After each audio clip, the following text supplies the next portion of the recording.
Hey guys, welcome back to my channel, Just a Mom. Today I have like a fun kid video on I'm going to show you guys how to make Jello Play Dough. And this stuff is awesome. Like, I'm using cherry since it's red.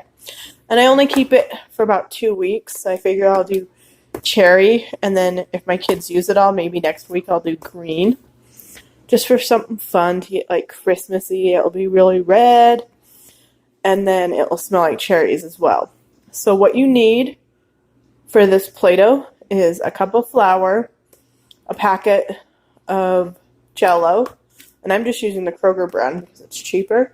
And I got cherry, 2 teaspoons of cream and tartar, and then 2 tablespoons of oil. I am using olive oil, and a cup of water. And then you put it in your pan right there, and you mix it and you warm it all up until it's like nice and like Play-Doh consistency. So let's get started.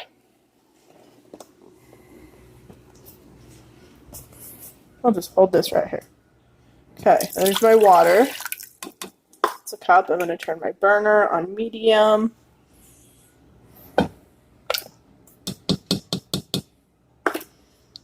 Okay. I'm going to set you guys down for a second.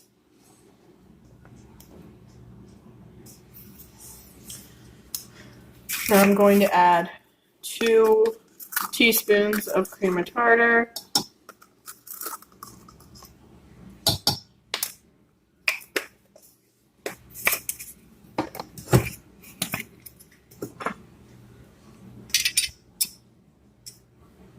Two tablespoons of olive oil, and then the Jello.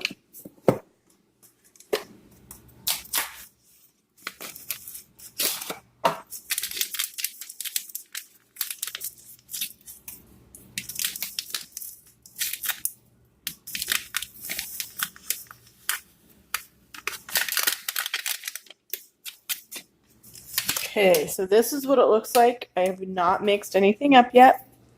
I have my little spatula. It smells really good already. Now I'm just going to mix it all up. And you cook it basically, you get it really warm. That's what it says. You don't want it to boil, you just want it to warm. Like, heat thoroughly all the way through.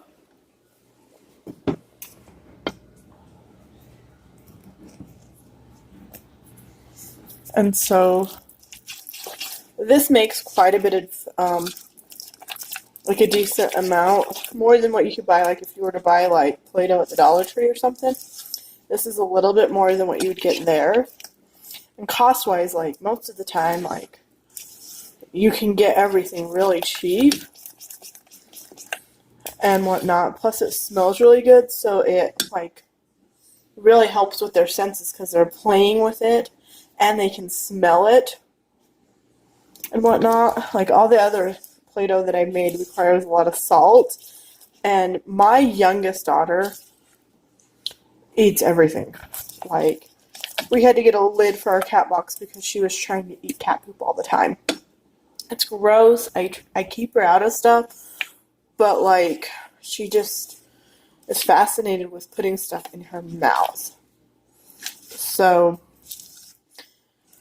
this will taste a little bit better. I think that's why you cook it, is so you cook the flour and everything, cook it all down.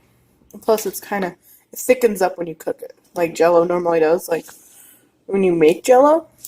So, plus it's just fun. I've made other Play-Doh that's really fun. The softest Play-Doh that I've ever made was conditioner and cornstarch, equal parts of those. And it made it like, it was like snow almost. And it was fun. Like, I haven't done that one in a while. And it was really fun and stuff. And we don't go a lot of places. Like, we go grocery shopping. We go to the Dollar Tree and the library and stuff. But I don't have a lot of friends, and my kids aren't in school because I do preschool at home. So because of that, we don't get out of the house a lot. And so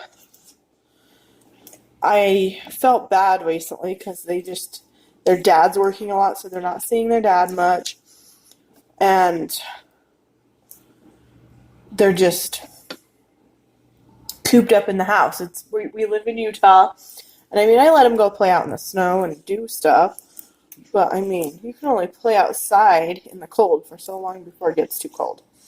So I decided that I'm going to come up with a fun little, since both of my kids still take naps, they need it. They're like really grouchy if they don't. So since both of them still take naps, I have told them, if you guys eat your lunch, then I'll have like a little surprise for you when you wake up. And just so I'm trying to get everything that I need done in the house while they're napping or before. Like they play, and then when they wake up, that's when we do like a little bit of a lesson. They learn stuff. Like today might just be playing with Play-Doh. I might like talk about the color and ask him if we added like blue to it, what color would it make and whatnot. But that's my plan, is we're just going to play with Play-Doh. And I mean, I don't even have to sit in the kitchen and play with them.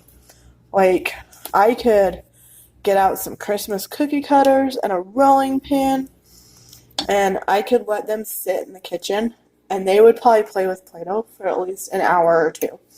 Especially since it smells good, they'll go crazy over it, and they'll love it, and it's really good for them because it gets their imagination going. Another thing I do with Play-Doh too is I will write down, like draw a picture of like a snowman. So I don't write because my kids can't read, but I'll draw like a picture of a snowman and a picture of a hat and a square and a triangle and different little things for like that. And they'll pull one out, and then they have to go through and make it up. And so that's really fun too. Tomorrow I am going to print off some Christmas bingo for us. And I'm going to pull out some of our Halloween candy. We have Skittles and whatnot.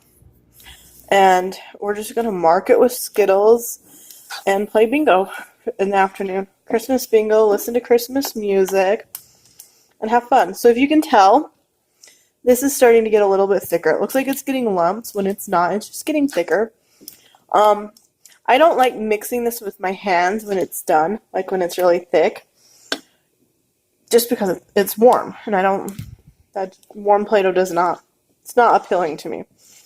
So I normally will put it in the fridge and let it chill for a minute, and then mix it together, because it will have a little bit of lumps, but it's not bad. And you can also have your kids help you with this. I mean, they would probably love to sit and mix Play-Doh up and everything like that. Plus, you could also give this as a gift to someone.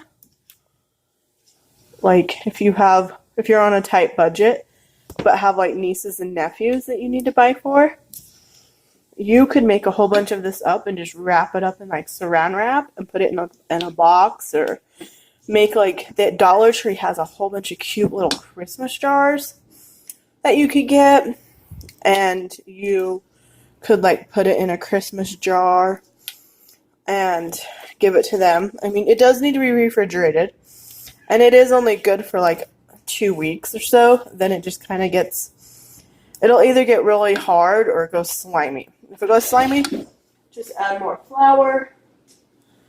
And if it goes hard, then you're just better off making another one. So this is almost ready. Like, it's almost to the consistency of where you can play with it. You can tell like there's big lumps in there. So I think my cat thinks I'm making him something. So I think I'm going to take it off the heat. I'm going to scrape it all off, put it in a bowl, and let it cool for a minute. And then I'll go in with my hands, and I'll mix it all up, and then just store it in the fridge. So that's my plan, since this is already, like, you can tell, look. If you look at that, how it's like already formed together, it's basically like Play-Doh form now. So I'm turning the heat off. I'm going to mix it again. Plus, then you'll really be able to like see the color. Because it's a really pretty red and it smells really good. Like, oh, it smells like cherry Jello, which is what it's supposed to smell like, so. Okay, I'm going to set this in the fridge for a minute. And I'll come back when I mix it and show you guys. Okay, I'm back. This sat in the fridge for maybe 3 minutes, if that. Like, I fed the cats, and that was it. That's why the cat was meowing, because he had no food or water. So now I'm just scraping it out, trying to get as much as I can, because it is sticky, and it will be sticky until it fully cools. But I want to make sure I mix it up real good and whatnot, and it smells so good. It smells like a Jolly Rancher, honestly. And I love that. Like, it makes me want to eat something sweet, but I'm not going to. Honestly, it makes me want to eat a bowl of Fruit Loops. Okay. So, it's still really sticky. Like, I might, honestly, add a little flour and mix some flour in because of how sticky it is. I think I'm going to add like a tablespoon or 2 of flour because it is just really, like, Play-Doh shouldn't be that sticky. So I'm going to grab some flour.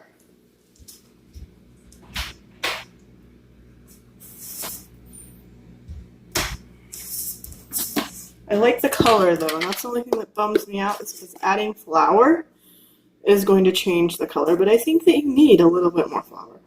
Because when you play with Play-Doh, it's supposed to be all soft and nice and everything. So I'm going to add that. Let me dry my hands off. I know wet hands will not help. And now we're just going to mix it all up. And I put it on parchment paper thinking it would not stick, but it is so sticky. And, I mean, it's not like it's a fail. It's just, I guess I just miscalculated how much I really needed of flour. So we're going to do this, and we're going to see if we make a mess. We make a mess. Because life is not about being clean all the time. Like, the only room that's thoroughly clean right now in my house is my front room.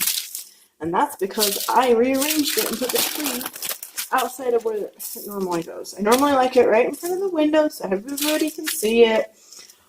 But my cats were getting into it, and it just wasn't nice. Like, so I decided it was going to go in a more practical place. I need my ball. You need your ball? I thought you were going to take a nap. What's that, Mom? This is Jello Play Dough. I'm recording it for you guys. So it will go up on my channel so people... We need a little bit more flour in here. Flour in there? Yeah, it's Jello and water and flour. I love flour. Can you say hi to your friends since that we're recording this? Yeah. Say hi, friends. Hi, friends. Welcome back to my mom's channel. I'm making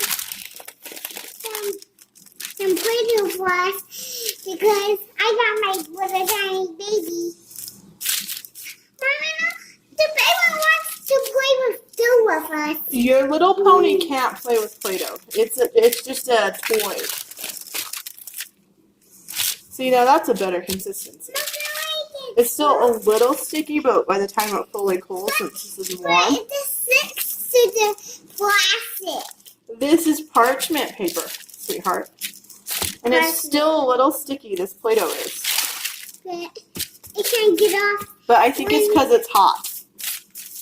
I can't, because the baby can't touch it with it because it might get Play-Doh on its foot. Hi, Holly. So much for you guys taking a nap and Mom surprising you with Play-Doh, huh? It's Play-Doh. You guys can't play with it yet because it needs to cool. Ooh, Yes. it's hot? Yes, and it's sticky because it's hot. Okay, well, the consistency is better. See? Oh, camera right there. See, it's not so sticky. It's just So as soon as it cools, I guarantee it'll be better. So this is my I would make it. recipe for Play-Doh. I would recommend doing like a cup and a fourth. I can do a butterfly. Yes, you can. So this is what our Play-Doh came out like. It's quite a bit. I'm going to divide it in half for each kid. Like, just like that. And then put it back in a bowl. I'm going to put it in their own containers. I will go get the cookie cutters. You guys can't play with it. It's too warm. That's why I said take a nap. So I divided it in half so you could see. So that it makes two decent sized balls. Right there. And then I'm going to put them each in their own container. So each kid can have their own Play-Doh. So this is a very simple recipe. It does take a little bit of time. But like I said, you can get your kids involved with it. I would have done it if I would have known mine were still awake. But I thought they were sleeping. So, and if you can't tell, they're excited about it. So this is the recipe. I will leave like a written recipe down below. It is very simple and easy. And if you have young kids like mine are 5 and one will be 3 in 2 weeks. They love playing with Play-Doh, and give them some cookie cutters. And honestly, like, I could give them Play-Doh and my kids would be entertained for hours. So it's like a mom win right there, because you can give them Play-Doh, and I even like playing with it. There's different activities, so it can be educational or it can just be fun. And so this is my Play-Doh recipe with Jello. So I hope you guys enjoy it, and I will talk to you guys in the next video. Take care.